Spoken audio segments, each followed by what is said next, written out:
What's good, y'all? Welcome to Ready Take, man. Today we're going to be talking about Aaron Rodgers, and for a good reason, because a lot of Raider fans are really looking forward to trading for this man. I'll be the first one to tell you right now, I feel like it's nonsense, has zero logic to it, and right now we have a lot of other things on this football team we have to focus on. So if y'all stay tuned, man, we're going to talk about in this one, talk about the compensation we have to give for Rodgers and why it makes zero sense and why it would actually hurt us in the long run and in the short term as well. We're going to hop into it. Make sure to hit that like button, hit the subscribe button if you want to see more videos. Let's get into it. Like I said, man, the Aaron Rodgers talk is complete nonsense. I know there's a lot of content creators out there that are really pushing for this narrative. There's a lot of fans out there that would feel that we would be a great football team with Aaron Rodgers. Now, I'm not going to deny that we would be better with Rodgers because he is a better quarterback than what Derek Carr is. But at the end of the day, we don't need Aaron Rodgers on this football team because one main thing is we don't know how long he is going to be in the league. He's talking about retiring on the Green Bay Packers, and we want to trade for him with the insight of not knowing, with no insight of knowing whether when he's going to retire or not. Now, with that being the case, that's only the first thing. We got to pay this man. We're going to end up paying him just as much as Carr is going to make, and then some because it's going to end up hitting at 50 million a year. 50 million a year is what's going to end up being. I think it starts out 30, then it goes to 40, then it goes to 50, something like that. So when you talk about those first two things, you're going to trade for a guy that you have no clue when he's going to retire. Then you're talking about having to pay him a lump sum, basically the same thing you're going to pay Carr, and eventually more. And that's only two things. You move on to the third, is how much are we going to have to give up for him? I've heard a first, a third, Darren Waller, and Derek Carr. I've seen somebody post on Twitter, Derek Carr, Darren Waller first and a second. Are you kidding? How does that make any sense when I just swear last year and the last 20 years, the defense has been garbage.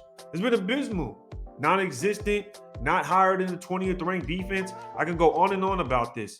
And we're willing to go all in on a quarterback when we have other pieces we have to worry about. Now, just to talk about some other teams in reference, okay? Talk about the Rams. The Rams had a very good team before they went all in on their quarterback, Matthew Stafford.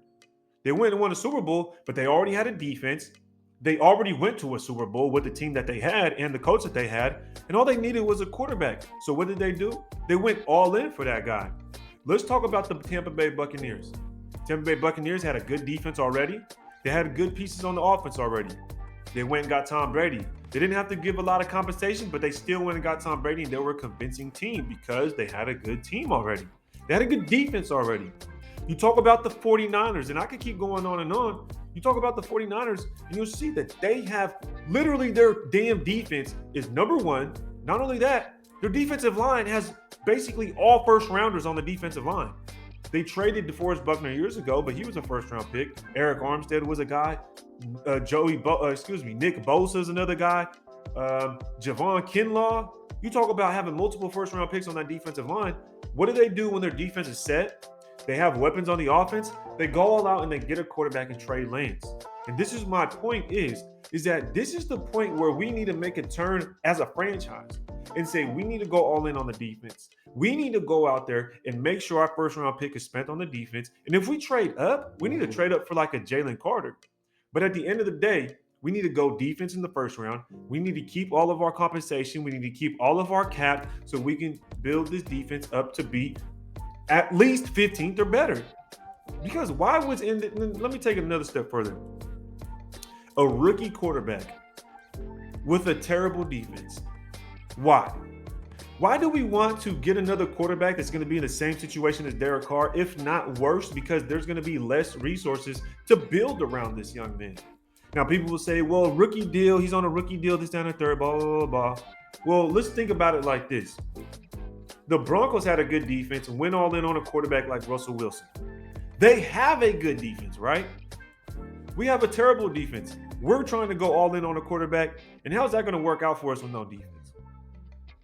Right?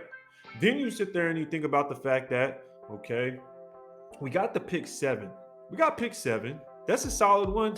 But after that threshold of Carter, Stroud, Bryce Young, which I wouldn't want to draft, and Will Anderson, there's that threshold. After those 4 guys, it kind of tailors off. People don't know whether to get Gonzalez at cornerback, a Witherspoon at cornerback, a D tackle in Brissett, or Tyree Wilson, because it's just a great area at pick 7. Because, like I said, those top 4 guys, you break that threshold, but you don't know until draft day hits.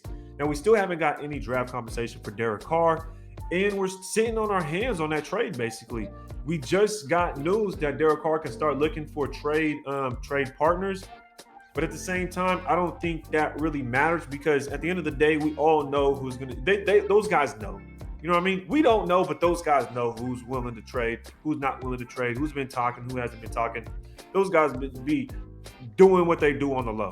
You feel me? You're just not going to sit on your hands, especially as a player, and not know where you're going to go next. You're going to actually do some homework, right?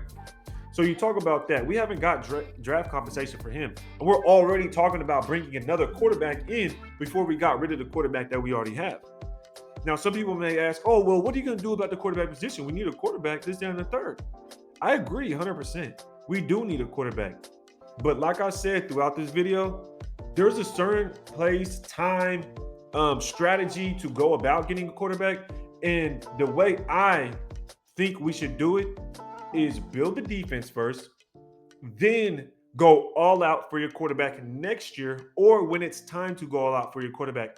Don't go all out for your quarterback when you have so many holes on this team. Like I gave the example of the 49ers going all out for Trey Lance.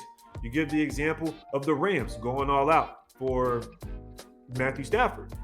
So we're not in that position to go all out, because our defense is not the Rams defense when they won a Super Bowl. Our defense is not the 49ers defense that it was this year, or it even was last year.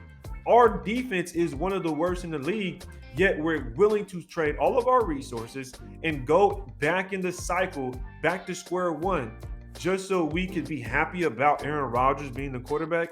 I don't see the logic. I really don't. He's not winning with Green Bay. He won his Super Bowl with the number 1 defense. We're not going to have the number 1 defense. So if it takes a top 5, or like I said, the number 1 defense to win a Super Bowl with Aaron Rodgers, how the hell are we going to do that? Y'all let me know down in the comments what you guys think, man. If you like Aaron Rodgers, let me know. What would you trade for him, I guess? And how are we going to win with Patrick Mahomes in our division and having a defense that isn't even top 10? You guys got to let me know the logic behind that, man. You know what it is. Check out Redemption Brand. I appreciate y'all tuning in. Appreciate everybody in the support, man. I'm going to keep grinding on this content. Y'all know what it is. Until next time, Rate the Tape.